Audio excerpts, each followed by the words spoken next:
你受伤了。 Cerita diawali dengan seorang pria bernama Shen Ziheng. Ia merupakan vampire terkenal yang sudah hidup ratusan tahun. Namun ketika ia dibunuh oleh sekelompok orang dan dalam kondisi sekarat, ia diselamatkan oleh gadis cantik buta yang bernama Milan dan sahabatnya yang bernama Situ Wei Lian. Setelah selamat, ia berjanji akan menemani Milan di setiap kondisi. Dalang dibalik pembunuhan ini adalah Letnan Tentara Qi Shanhing dan Li Yingliang sebagai tangan kanannya. Lalu apakah yang akan terjadi berikutnya? So, langsung saja kita simak ceritanya. Di sebuah rumah mewah milik keluarga Nona Milan, sedang berlangsung sebuah pesta yang sangat mewah dan mengundang banyak orang-orang berpengaruh. Namun, di balik kemewahan itu ada pertengkaran hebat antara ibu dan ayah Milan, di mana sang ibu protes mengenai pesta merayakan anak tirinya dari istri ke-8-nya. Sang ayah beralasan karena Milan cacat. Maka dari itu ia liar di luaran.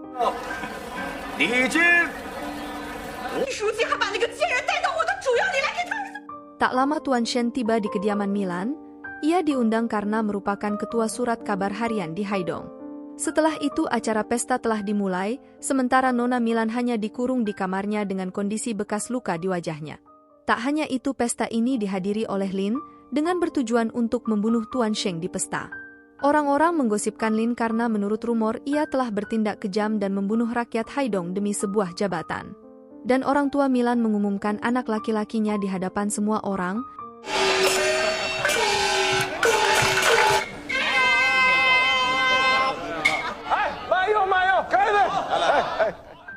Namun di tengah keramaian, Nona Milan sedang disiksa oleh ibunya karena meluapkan kekesalannya dan menyalahkan Milan yang membuat ia tak bahagia.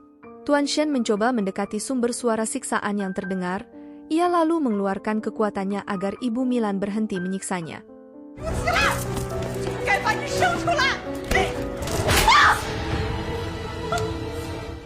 Pesta sudah selesai, dan ketika di perjalanan pulang mobil Tuan Shen mogok, ia memutuskan untuk berjalan, namun tak disangka ia tiba-tiba ditabrak dan seorang pria keluar dengan memborbardir tembakan ke arah Tuan Shen.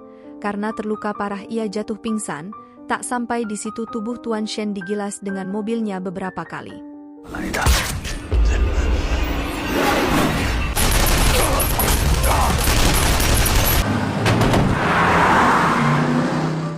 Tak lama para penjaga keamanan kereta api datang karena mendengar suara tembakan, namun Tuan Shen tak berada di sana, dan hanya tersisa darah yang berceceran. Setelah itu pria tadi adalah bawahan Lin. Ia melaporkan telah berhasil membunuh Tuan Shen dan memastikannya telah meninggal dengan kejadian tadi. Namun ia tak bisa membawa jasadnya ke hadapan Lin.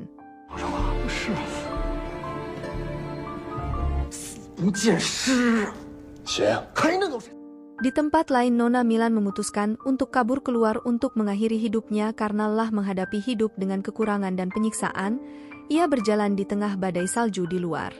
Sampailah di suatu tempat terbengkalai. Ia memutuskan untuk bunuh diri di sana karena merasa sepi dan aman, akan tetapi terdengar suara seorang pria yang merintih kesakitan. Ia menghampirinya dan ternyata Tuan Shen terbaring lemah dengan luka parah di tubuhnya.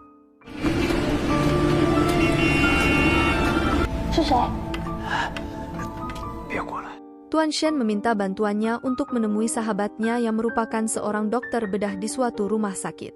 Meskipun mereka belum mengenal, Tuan Shen mempercayai Milan agar merahasiakan keberadaannya dari pembunuh yang mengincar. Dan ia meminta maaf karena Milan harus mengesampingkan keinginannya untuk bunuh diri agar bisa membantu Tuan Shen. Milan lalu memutuskan untuk pulang dan di tengah perjalanannya, ia bertemu dengan Lin. Ia berniat mengantarkannya pulang dan Lin terkejut ketika mengetahui jika Milan adalah nona besar Mi. Lin menanyakan mengapa Milan terluka. Ia menjelaskan telah disiksa oleh ibunya karena meluapkan kekesalannya terhadap ayahnya. 除了威廉，你不能告诉任何人我的信息。还有你脸上的伤是？ Mereka pulang dan tiba di kediaman Mi. Bibi menyambutnya pulang dan membantu membersihkan Nona Milan. Saat ia membasuh wajahnya, keanehan terjadi. Milan terkejut karena tiba-tiba bisa melihat wajahnya di cermin, namun tak lama penglihatannya menjadi buta kembali.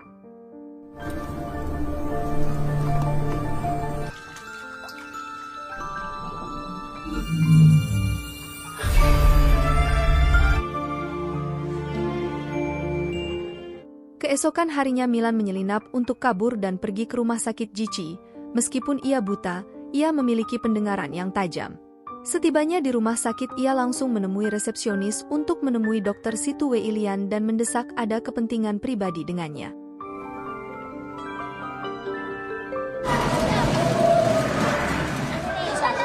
Sementara sang dokter sedang menangani pasiennya dengan lihai, tak lama menunggu Milan akhirnya bertemu dengan Wei Ilian dan mengadukan keadaan sahabatnya Tuan Shen yang terluka parah di sebuah bangunan terbengkalai. Milan memintanya untuk segera mengobatinya agar Tuan Shen tetap hidup. Milan mencium aroma tubuh Wei Ilian agar ia bisa mempercayainya. 好看吗？在您办公室呢，自己。 Setelahnya ia pun pergi. Malam harinya Wei Ilian membawa Tuan Shen dan menanganinya. Ia mencabut seluruh peluru yang tertancap di tubuh Tuan Shen. Sementara Lin tetap tak menemukan keberadaan Shen dimanapun.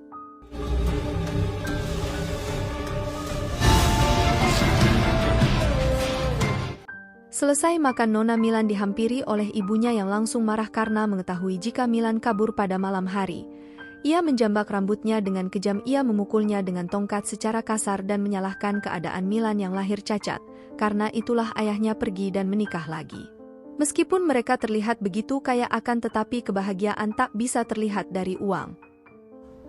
他都有儿子了，你跑！我让你跑！我让你跑！ Akan tetapi sekarang Milan malah memikirkan keadaan Tuan Shen dan ternyata Wei Ilian mengobatinya dengan baik, sehingga Tuan Shen masih hidup. Sementara di tempat lain, Lin dengan kejamnya menyiksa Pak Wang yang telah membicarakannya saat pesta. Setelahnya Lin datang ke kantor ketua tentara Letnan Qin Xinghiang yang merupakan bosnya untuk melaporkan Tuan Shen telah mati. Namun sebenarnya Tuan Shen masih hidup dan ia mengetahui bahwa ia telah coba dibunuh oleh bawahan Lin. Dan sampai saat ini mereka masih memantau keberadaan Tuan Shen.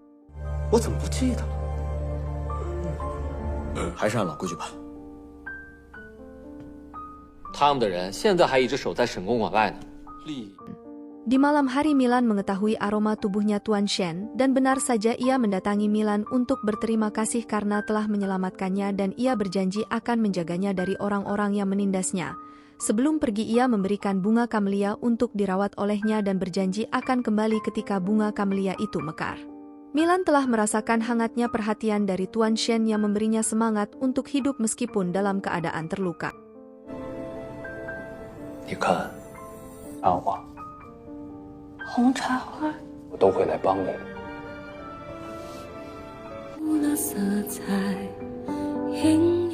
10 hari kemudian, Tuan Shen dirawat oleh Wei Ilian, sementara bawahan Lin tetap memantau rumah Tuan Shen dan mereka terkejut ketika Tuan Shen masih hidup. Saat makan ia memuntahkannya, Wei Ilian mengkhawatirkannya yang tak bisa makan makanan biasa. Ia khawatir Tuan Shen kembali ke nalurinya sebagai manusia vampire yang menghisap darah manusia. Ia memutuskan untuk segera menemukan adiknya yang telah berpisah selama ratusan tahun karena telah membuat keadaannya menjadi seperti ini. 这个厉银良，要知望，渴望会越来越强烈，变成那样。 Saat ini bawahan Lin tengah melaporkan bahwa Tuan Shen masih hidup dan kembali ke rumahnya, namun ia curiga karena saat itu ia sendiri yang telah membunuhnya dengan keji. Di tengah percakapan mereka, Nona kedua menelpon agar Lin menemaninya untuk pesta malam hari. Akan tetapi Lin mencoba menolak tapi diancam akan dilaporkan kepada ketua Qi Shanhing. 你敢枪毙了我？ 不会跳舞，要不您找一个富家少爷。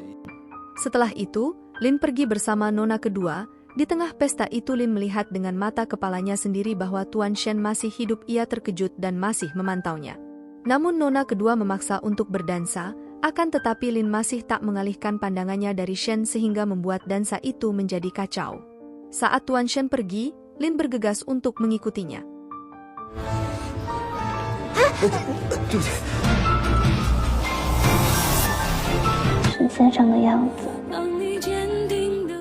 Sepertinya Lin akan segera membunuh lagi Tuan Shen. Yang masih penasaran jangan lupa untuk tunggu video berikutnya. Terima kasih telah berkunjung dan menonton. Jangan lupa untuk support channel ini dengan cara like, komen dan subscribe. See you next time.